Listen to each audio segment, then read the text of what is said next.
धारावी पुनर्विकास प्रकल्पाच्या पहिल्या टप्प्यासाठी 871 झाडे तोडण्याच्या प्रस्तावाला मुंबई महापालिकेच्या वृक्ष प्राधिकरण समितीने मंजुरी दिली।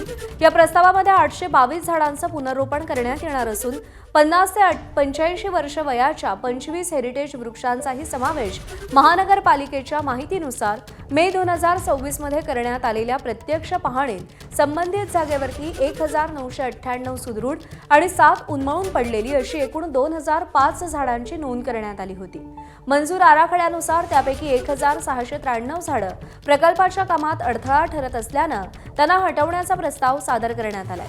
त्यामध्ये 871 झाडं तोडण्यात येणार असून 822 झाडांचं पुनर्रोपण केलं जाणार आहे। अजय माने आपले प्रतिनिधी आपल्याला अधिक अपडेट देतील। अजय, कशा पद्धतीनं हे सगळं राबवलं जाईल?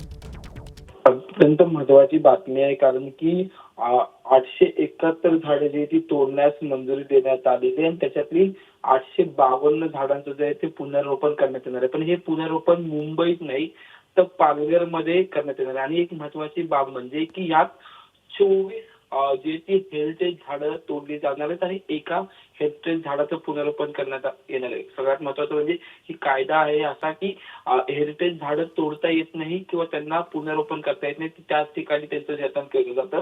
आणि ही 24 झाडं जी आहेत त्यांचं वय वर्ष 50 ते 85 वर्ष असते। त्यामुळे एकंदर 1998 सदृढ आणि 7 उन्मळून पडलेली झाडे अशी संपूर्ण संख्या आहे। आणि ह्या सगळ्या प्रकल्पात 2005 झाडांची नोंद सुद्धा करण्यात आलेली। पण आता सगळ्यात महत्वाची बाब म्हणजे की 871 झाडे तोडण्यात येणार आहेत आणि 822 झाडांचं पुनर्रोपण करण्यात येणार आणि थेट पालघर येथील जमिनीवर जी आहे ती ह्या संपूर्ण बरोबर, ती सगळी झाडं पालघरमध्ये पुनर्रोपित केली जातील। अजय, धन्यवाद दिलेल्या माहितीसाठी।